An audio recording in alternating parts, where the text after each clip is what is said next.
Today, we're going to do part 2 of our Jen Aranyi-inspired winter landscape in the mountains.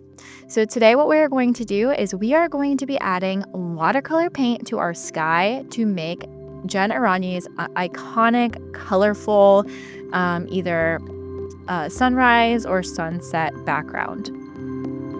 To do this, we are going to be using a special technique called wet on wet. That is when we're actually going to get our paper a little bit wet first before we start painting, and it's going to allow our colors to actually kind of naturally blend together and create almost a tie-dye effect. It's also going to help us stay in the lines a little bit, believe it or not, and I'll show you how. So instead of using a regular watercolor pan tray like I normally would, we are going to use what's called liquid watercolor, and it is exactly the same thing. It's just watercolor that has the water mixed in already so that you don't have to massage it and get it going first. So I have here all of my basic colors, and I'm going to kind of choose a color scheme first. Would you like to have a warm sunset or sunrise? Or would you like to have a cool sunset or sunrise? The reason you should choose a color scheme today is because if you choose all of the colors, they might end up blending together and creating brown. If you choose a warm or a cool sky today, those colors are pretty much guaranteed to stay beautiful and vibrant. All right, so I have a messy mat, my paintbrush, a water cup, and maybe even a little piece of paper to test my colors on. And when I'm ready to start, the first thing I'm gonna do is take my paintbrush, get it wet, and actually get the paper wet all the way around. I'm just painting with water along the edges of my mountains. And this is gonna act as like a bumper to keep my paint in the lines today. And you'll see what I mean. Again, this is called wet on wet, and it is one of my favorite painting techniques. I'm not using a watercolor paper today. If you were using watercolor paper, this effect would look even cooler. So if you ever have watercolor paper on hand, try the wet on wet technique.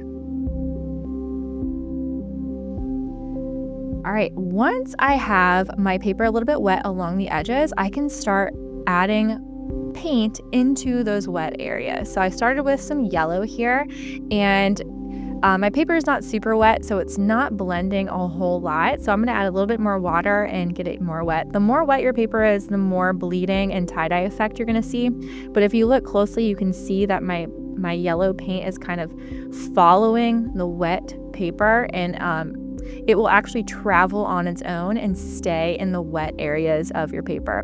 So that's why, again, it acts as a bumper and keeps your paint in the areas that you want it to be.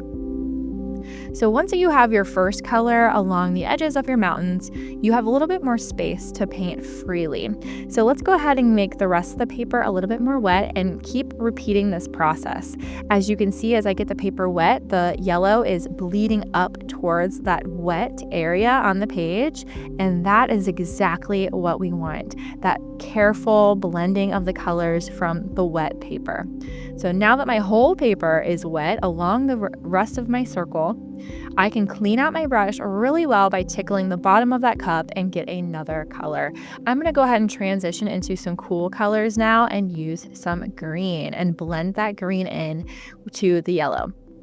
And as I said, my paper is not crazy wet, so if your colors are not blending very well, take a little bit more water on your brush. You can clean out your brush even and use that water to kind of help the paint along and help it blend. Depending on the type of paint you have, it'll blend more or less. So it's like I said, it's good to maybe even practice if you need to on a piece of scrap paper.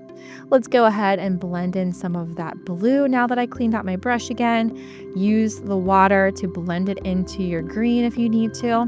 But check out the tops of those blues, how they are reaching towards the rest of the wet paper and down into the green now.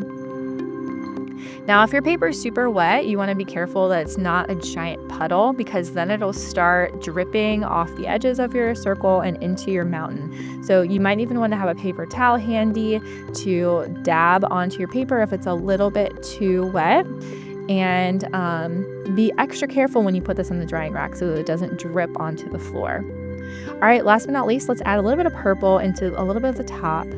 and you can see all these colors blending. I have one more surprise for you guys, and that is adding some salt to this. So once you are happy with your wet on wet painting, with the way the colors are blending together, don't overdo it. A good artist knows when to stop because those colors might end up turning brown if they just all mix together. So I'm going to stop here and grab some salt. Now I'm just going to take some of this rocky salt and I'm going to sprinkle it on. And what's going to happen is this rocky salt is going to absorb some of the color from the paper to create these beautiful little like splotchy areas that really remind me of a galaxy. Now this part is optional, you don't have to do this, but I think it's really fun to give it a try. Once you have your rocky salt on your it could just be regular salt, but once you have your salt on your painting, you are going to just let it dry on there, and then it'll fall off when your paint dries.